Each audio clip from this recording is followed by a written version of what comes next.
वीर भूमि राजस्थान का सभी भाइयों बहनों ने मारो राम राम साहब। मने विश्वास है कि जोधपुरिया देव जी और धन्ना भगत जी का आशीर्वाद मो है सगला अच्छा हो।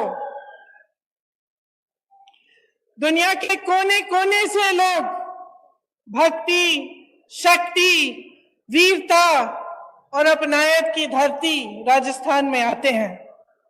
इस धरती को देखने आते हैं, इस धरती के बारे में सीखने आते हैं, यहाँ की पुरानी कहानियों को सुनने आते हैं और ये देखने आते हैं कि यहाँ की वीर और साहसी जनता किस तरह से अपने जीवन के संघर्ष में आगे बढ़ रही है। आपका प्रदेश कर्तव्य, सेवा और वीरता का मिसाल है। इस प्रदेश पर, राजस्थान पर हमारे पूरे देश को गौरव है।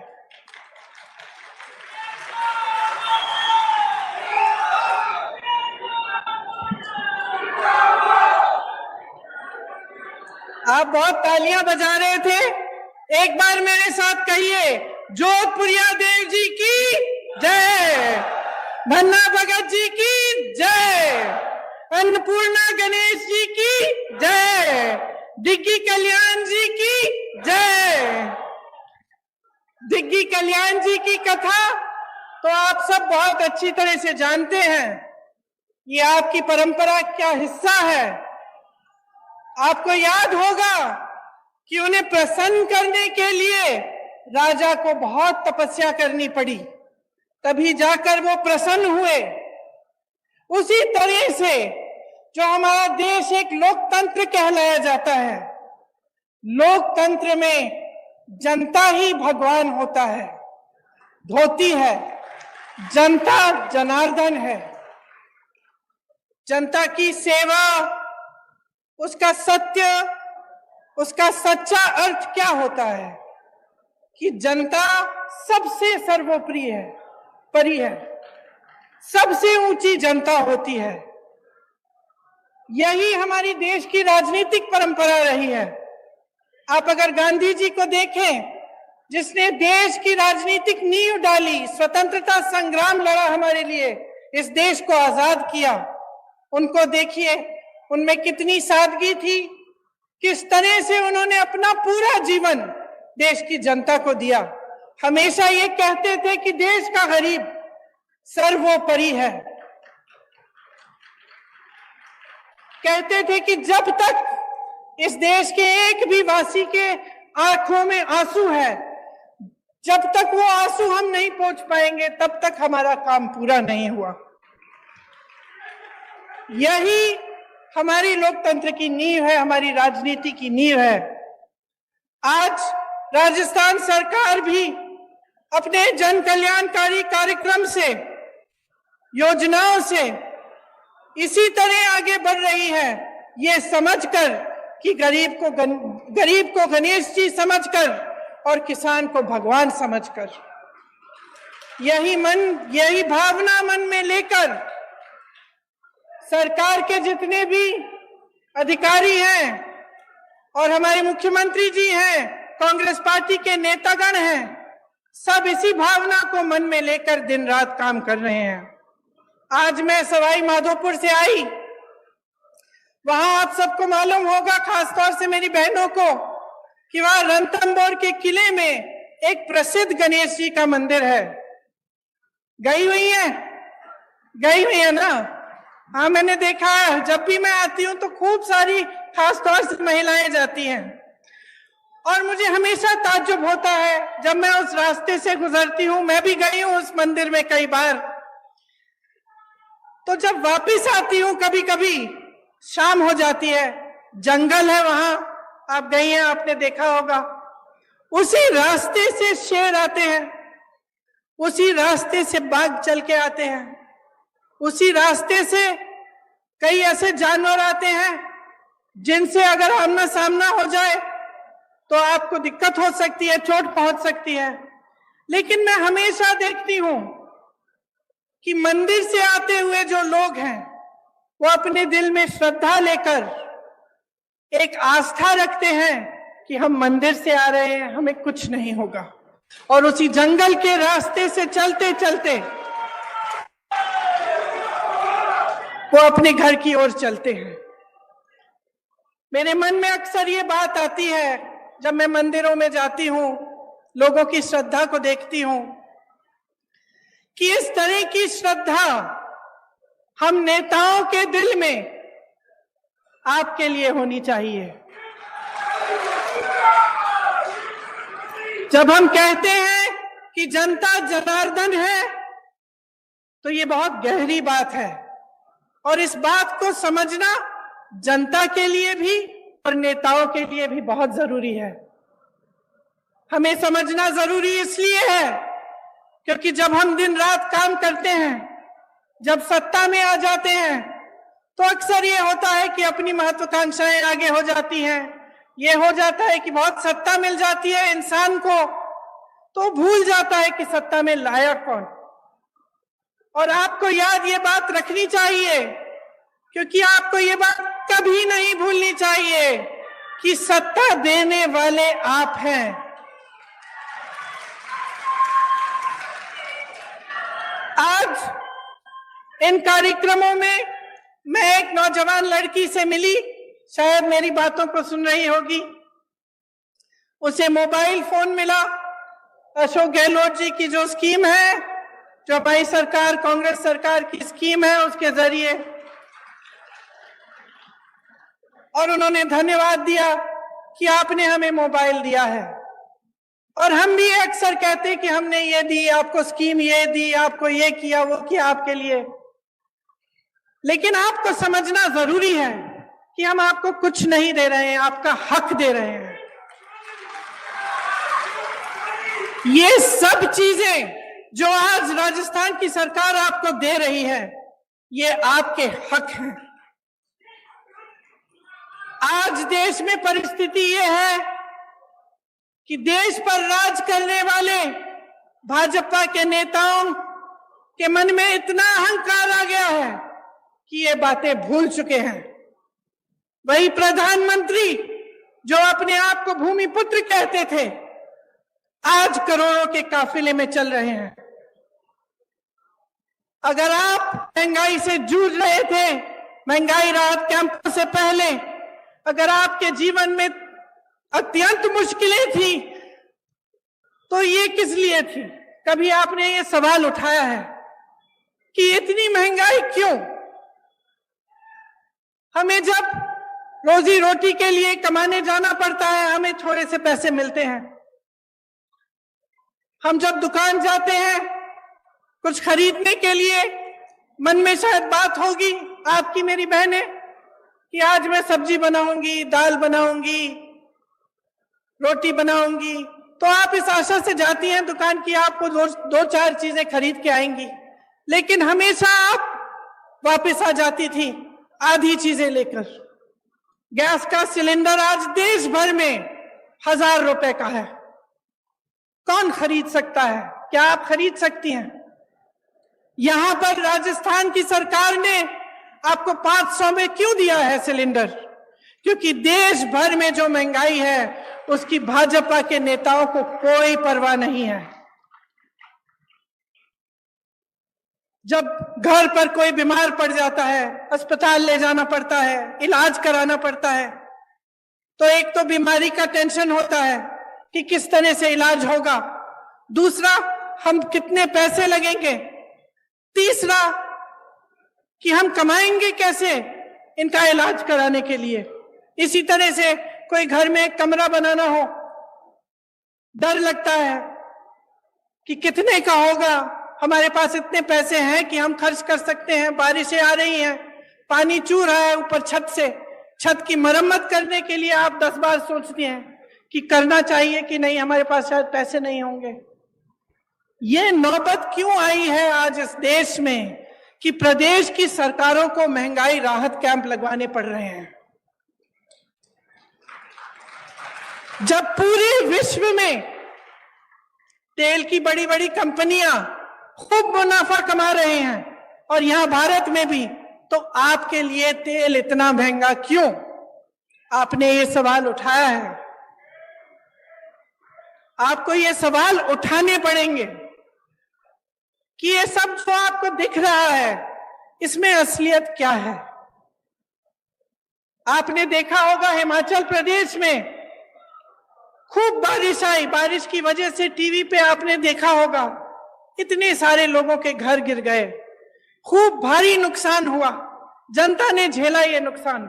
हमारी सरकार ने प्रयास किया कि उनकी मदद हो, लेकिन प्रधानमंत्री जी के मित्र बड़े उद्योगपति अडानी जी ने क्या किया? जो सेब को उगाते हैं, जो सेब की पेटियां हैं, उनको बेचने के लिए जब किसान गए तो उन्होंने दाम घटा दिए, खरीदने का दाम घटा दिया। जिनको अपने घर बनाने पड़े क्योंकि इतनी बर्बादी हुई, घर पे घर गिर गए, जिनको अपना घर बनाना था, सीमेंट खरीदने गए, अडानी जी ने सीमेंट का दाम ऊपर कर दिया है, बढ़ा दिया है। और इनके पीछे कौन है? इनके पीछे हमारे प्रधानमंत्री हैं, जिन्होंने इस देश की पूरी संपत्ति अपने उद्योगपति मित्रों को दे दी। अब इस देश की संपत्ति किसकी संपत्ति थी? आप ही की संपत्ति थी। ये मेरी बैठी बहनें जो बैठी हुई हैं, इनकी संपत्ति थी। आज अगर पुरानी पेंशन के लिए सरकारी कर्मचारी रो रहा है, तो क्यों रो रहा है? क्या उसका हक नहीं था कि 20-25 साल नौकरी करने के बाद उसे पेंशन मिलता, उसे सुरक्षा मिलती अपनी जीवन की, अपने परिवार के लिए? क्यों छीना गया ये?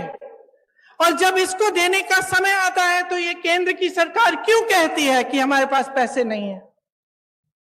क्योंकि इनके जो बड़े बड़े उद्योगपति मित्र हैं, उनके हजारों करोड़ों के जो लोन हैं, वो ये माफ कर रहे हैं, उनसे कुछ नहीं लेते। और यहां आपका पेंशन छीना जा रहा है, आपके रोजगार छीने जा रहे हैं। यहाँ के कितने वीर नौजवान हमारी सरहद पे खड़े होकर हमारे देश की सुरक्षा को देखते हैं, अपनी जान देने के लिए तैयार होते हैं। और केंद्र की सरकार ने क्या किया? अग्निवीर स्कीम ले आए। अग्निवीर स्कीम ले आए कि 4 साल बाद आप घर जाइए, नौजवान ट्रेनिंग करेगा, काम करेगा।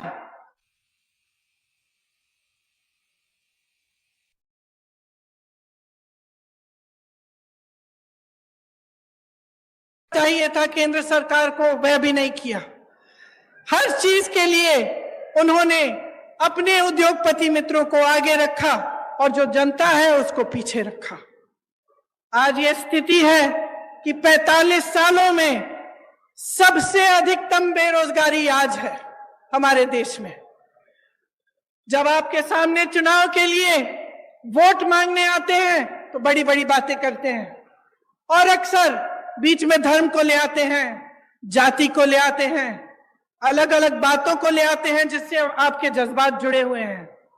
लेकिन बहनों और भाइयों, एक बात को पूरी तरह से आप समझ लीजिए, ये चुनाव किसी 2 राजनीतिक पार्टियों के दौड़ में कौन प्रथम आएगा उसका चुनाव नहीं है। ये चुनाव आपके भविष्य का चुनाव है। इसमें सबसे बड़ा सवाल ये है कि आपको आपका हक आपको कौन देने के लिए तैयार है। और मैं दावे के साथ कह सकती हूं कि भाजपा ने 8 सालों में जो सरकार चलाई है इस देश में, उसने आपके हक को बार बार खत्म किया है। जिन बड़े बड़े उद्योगों से आपको रोजगार मिलता था, उन्हें चुपचाप से एक के बाद एक अपने बड़े बड़े उद्योगपति मित्रों को सौंप दिया। आपके पेंशन कटवा दिए, आपकी सेना में भर्ती होने के चांस खत्म कर दिए, अग्निवीर ले आए, महंगाई बढ़ा दी, और खुद इतने बड़े काफिलों में चल रहे हैं। रोज रोज आप टीवी चलाते हैं, आपको दिखता है रोज रोज, खास तौर से आजकल। आज सुबह तो मैंने देखा कि इनके G20 जब हो रहा था तो बारिश आई और सारा जितना भी वो जहां पे वो G20 की मीटिंग रख रहे हैं उसमें सारा पानी फैल गया है। मेरे मन में एक बात आई कि शायद जो हमारे देशवासी डर के मारे कह नहीं पा रहे, भगवान ने कह दिया कि अपना अहंकार कम करो, अपना अहंकार कम करो। इस देश ने तुम्हें बनाया है, इस देश ने नेता बनाया है, इस देश को आगे रखो, इस देश की जनता को सर्वोपरि बनाओ। जब ये अपने धनवान मित्रों को सरकार की सारी कंपनियां सौंप देते हैं तो नुकसान कौन उठाता है? जब ये बड़े बड़े खर्चे करते हैं तो नुकसान कौन उठाता है? सबसे ज्यादा नुकसान मेरी बहनें उठाती हैं, क्योंकि जो पैसे आपकी भलाई के लिए आपके पास आने चाहिए वो नहीं आते। आपने देखा होगा कि राजस्थान की सरकार ने आपके लिए कितनी स्कीम निकाली है। पुराना पेंशन आज आपको राजस्थान में मिल रहा है, तो इसका मतलब है कि ये मुमकिन है ना, ये मुमकिन है इसलिए हो रहा है। आज जितनी भी स्कीमें हैं जिनके बारे में मुख्यमंत्री जी ने आपको बताया, जिनके बारे में यहां पे सारे बोर्ड लगे हुए हैं, कि चाहे वो इंदिरा रसोई हो जिसमें आपको 8 रुपए में पूरी थाली मिल रही है खाने की, चाहे वो चिरंजीवी योजना हो जिससे आपका इलाज मुफ्त में हो रहा है, चाहे महिलाओं के लिए मोबाइल का स्कीम हो जिससे नौजवान महिलाओं के लिए खास तौर से अच्छा है क्योंकि आप इस पर पढ़ाई कर सकते हैं, सब जानकारियां आपको इस पर मिल सकती हैं, और आपकी सुरक्षा के लिए भी अच्छा है कि कभी आप ऐसी स्थिति में हो तो आप घर फोन कर सकते हैं, किसी को बुला सकते हैं। तो ये सब स्कीमें कैसे हो रही हैं राजस्थान सरकार द्वारा? ये तभी हो रही हैं क्योंकि ये जो पैसे हैं सरकार के पास जो होते हैं ये आपके लिए होते हैं। जिस सरकार की नीयत सही होती है वो इस संपत्ति को आपकी भलाई के लिए खर्चती है, और एक ऐसी ही सरकार आज राजस्थान में कांग्रेस की सरकार, अशोक गहलोत जी की सरकार है।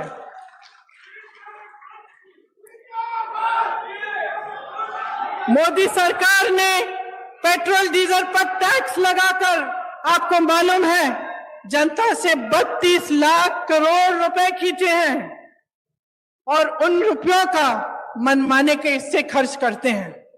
ऐसे बड़ी बड़ी महफिलों में, अपनी बड़ी बड़ी कारवाओं में, तो आपके लिए फिर क्या बचता है? इनका ध्यान सिर्फ सत्ता को पकड़ के रखने में रहता है। आपने देखा होगा कि कितनी सरकारें इन्होंने ऐसे ही गिरा दी, किसी को पैसे खिला के, किसी को धमका के, किसी को डरा के। जब सरकार का ध्यान सिर्फ सत्ता में रहने के लिए रहता है, जब उनकी पूरे जितने भी उनके प्रयास हैं इसी में रहते हैं कि हम किस तरह से इस कुर्सी पे बैठे रहें, तो वो आपकी भलाई नहीं देखते, आपको भूल जाते हैं। उनके लिए आपकी जो समस्याएं हैं, आपकी जरूरतें हैं, वो महत्वपूर्ण नहीं रहती। और ऐसी ही सरकार आज केंद्र में चल रही है। इस सरकार में धनवान का जय जयकार है, सिर्फ धनवान का जय जयकार है, और जो आपकी जरूरतें हैं, आपकी समस्याएं हैं, उनको हल करने का कोई नामो निशान नहीं है। इसीलिए इतना बोझ प्रदेश की सरकारों पर पड़ रहा है कि हर चीज के लिए आपके लिए राहत दिलवाने के लिए, आपकी मदद के लिए, आपकी सहायता के लिए इनको करना पड़ रहा है, और ये सही भी है। और जैसे मैंने कहा कि कांग्रेस के जितने भी नेता हैं जो उपस्थित हैं इस मंच पर, वो सब आप ही के लिए प्रयास करना चाहते हैं। वो चाहते हैं कि आपको आपका हक मिले और हर तरह से आपके लिए काम हो। देवनारायण जी की श्रद्धा, डिग्गी कल्याण जी के विचार, धन्ना भगत जी का मिसाल, इन्हीं पर कांग्रेस काम कर रही है। केंद्र द्वारा जो बढ़ती महंगाई का सामना करने के लिए राजस्थान कांग्रेस सरकार ने आपकी मदद की, उसका पूरा प्रयास दिन रात होता है। देश में सबसे बड़ा स्वास्थ्य बीमा का कार्यक्रम राजस्थान में है। ग्रामीण क्षेत्र के लिए 1000 इंदिरा रसोई आज से शुरू हुई हैं। वहीं Indira Gandhi gas cylinder scheme में आपको गैस सिलेंडर 500 रुपए का मिल रहा है। साथ साथ मेरी बहनों के लिए इंदिरा गांधी स्मार्टफोन की जो योजना है, जिसका मैंने जिक्र किया, इससे आपको सुविधा होगी। कांग्रेस सरकार की नीतियों के चलते 1 करोड़ से ऊपर उपभोक्ताओं का बिजली बिल शून्य आया है। अभी मैं कुछ लोगों से मिली थी, किसान थे, बहुत खुश थे कि अब बिजली बिल कम से कम जब शून्य पे आ रही है तो उनकी कुछ कमाई हो रही है। बहुत दिनों से कमा ही नहीं पा रहे थे, क्योंकि केंद्र सरकार की नीतियों के चलते बहुत ज्यादा महंगाई का बोझ आप पर है। जो अन्नपूर्णा फूड पैकेट हैं, उनके माध्यम से आपको गेहूं, दाल, चीनी, तेल और नमक और मसाले मिल रहे हैं। देखिए, जब इस देश को बनाया, इसकी आजादी की लड़ाई लड़ी, जब इसको बुलंद किया, तो सिर्फ एक इंसान ने नहीं किया, चाहे वो महात्मा गांधी ना हो, लेकिन अकेले ये काम उन्होंने नहीं किया। ये काम उन्होंने आप सबके साथ, आपके पूर्वजों के साथ मिलजुल कर किया। इस देश को आजादी दिलवाने वाली जनता थी। इस देश को बुलंद बनाने के लिए भी जनता खड़ी है। जब हमारा देश आगे बढ़ता है तो ये काम जनता का काम होता है, सिर्फ एक जने का नहीं।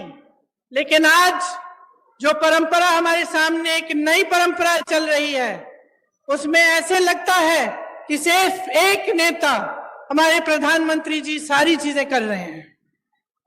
तो अब जनता, आप समझदार हैं मेरी बहनों और भाइयों, आप में विवेक है, हर रोज आप अपनी समस्याओं का सामना कर रहे हैं, तो इस बार एकदम सोच समझ के अपना वोट दीजिए। ये सब सवाल जो मैंने उठाए हैं, अपने मन में इनको रखिए कि इस देश को बनाने वाला कौन है? आप हैं। नेताओं को बनाने वाला कौन है? आप हैं। तो जब आप अपनी सरकार चुनने जाएंगे तो आप पूछिए उनसे, भाजपा के नेताओं से पूछिए कि राजस्थान की वीर धरा से कितने रोजगार दिए उन्होंने। बताएं मोदी जी, राजस्थान में केंद्र की कितनी योजनाएं दी हैं उन्होंने। ईआरसीपी पर मौन क्यों है, जबकि उसके होने से इस पूरे इलाके की तरक्की हो जाती। वो बताएं कि जनहित में जब रेलवे प्रोजेक्ट जो हमारी सरकार ने बढ़ाए थे उन्हें रोका गया, तो इसके पीछे उनकी क्या सोच थी। जब हमारी सरकार थी केंद्र में, तब जो पैसे केंद्र से आते थे वो 90% होते थे। योजना में जब योजना शुरू होती थी तो उसके अनुपात के लिए आज 50% आते हैं। ये कम क्यों किया, ये पूछिए। बहनों और भाइयों, मसला साफ है, चुनाव आ रहे हैं। आपको मालूम है, हर 5 साल आते हैं, हर 5 साल एक नई सरकार आती है, आप उसे मौका देते हैं। काम करने का मौका होता है, दिखावा का मौका नहीं होता, झूठ बोलने का मौका नहीं होता, अपने लिए नेताओं को महलों और बड़े बड़े काफिलों का मौका बनाने का मौका नहीं होता। जो सरकार आती है उसे आपके लिए काम करने का मौका आप देते हैं। आपने देखा है कि अशोक गहलोत जी की सरकार, हमारी कांग्रेस की सरकार का ध्यान सिर्फ आपके विकास और आपको आगे बढ़ाने में गया है।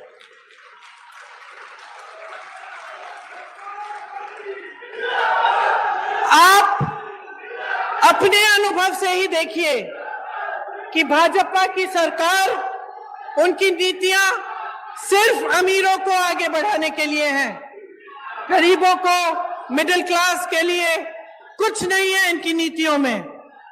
मोदी जी विदेश जाते हैं, वापस आते हैं, कहते हैं कि बहुत हमारे देश का आगे बढ़ा है, हमारा देश, हमारा मान इतना बड़ा है। बाद में आपको पता चला कि वहां गए और उनके उद्योगपति मित्रों के लिए वो डील कराए आए हैं और बड़े बड़े उद्योगपतियों को खूब वहां से बिजनेस मिल रहा है। तो आप ही बताइए कि आपको ऐसी सरकार चाहिए जो सिर्फ गिने चुने अमीर लोगों को आगे बढ़ाए, कि आपको एक ऐसी सरकार चाहिए जो आपके लिए महंगाई के राहत कैंप लगाए, जो आपके लिए इंदिरा रसोई जैसी योजना लाए, जो महिलाओं को मोबाइल फोन दिलवाए, जो किसानों को आगे बढ़ाने के लिए, उनकी कमाई को बढ़ाने के लिए बिजली के बिल माफ करें, उनके कर्ज माफ करें। यह निर्णय आपको लेना पड़ेगा और ये एक बहुत बड़ा निर्णय है, इसको हल्के में मत लीजिए। जैसे ही भाजपा की सरकार राजस्थान में वापस आएगी, आप देखिए ये सारी स्कीम बंद हो जाएंगी। जितनी भी अच्छे काम कांग्रेस की सरकार ने किए हैं वो सब रुक जाएंगे। इसीलिए ये चुनाव जब आएगा, अगर आप अपने विवेक को इस्तेमाल करके सोच समझ के वोट नहीं देंगे तो आप अपना ही नुकसान करने जा रहे हैं। मैं यहां मंच पे खड़े होकर आपको कहना चाहती हूं कि ये देश आपका है, प्रदेश आपका है। जैसे मैंने शुरू में कहा, दुनिया भर से लोग आपके प्रदेश में आते हैं। आपकी वीरता अपार है, आपका संघर्ष अपार है। आप जानते हैं कि इस देश में जो नेता आते हैं वो दो तरह के होते हैं, क्योंकि आपका अनुभव अपार है। आप शुरू से देखते आ रहे हैं कि कैसी सरकारें आपके प्रदेश में चलते हैं, कैसे नेता होते हैं। दो तरह के नेता होते हैं बहनों और भाइयों। एक जिसका धर्म सेवा होता है, जो समझता है कि जनता ही सर्वोपरि है, और दूसरा जिसके मन में लालच, अहंकार और महत्वाकांक्षा होती है। इसीलिए आज इस मंच पर खड़े होकर मैं आपसे आग्रह करती हूं कि आप ऐसे नेता चुनिए जिनके मन में अहंकार नहीं, आपके लिए श्रद्धा हो। आप ऐसे नेता चुनिए जो आपको भूलकर आपकी मुश्किलों को बढ़ाने का काम न करे, लेकिन आपको हर रोज सुबह याद करे और आपकी मुश्किलों को कम करने का काम करे। आप एक ऐसी सरकार चुनिए जैसी कांग्रेस की सरकार 5 सालों के लिए राजस्थान में रही है, जो आपके लिए, आपकी राहत के लिए, आपकी सहायता के लिए दिन रात एक करे। आपको बहुत बहुत धन्यवाद। इतनी गर्मी में आपने बहुत ध्यान से मेरी बातें सुनी। आशा है कि आपके मन में ये बातें रहेंगी और आप चुनाव के समय इन्हें याद रखेंगी और कांग्रेस पार्टी को विजयी बनाएंगे। बहुत बहुत धन्यवाद। जय हिंद।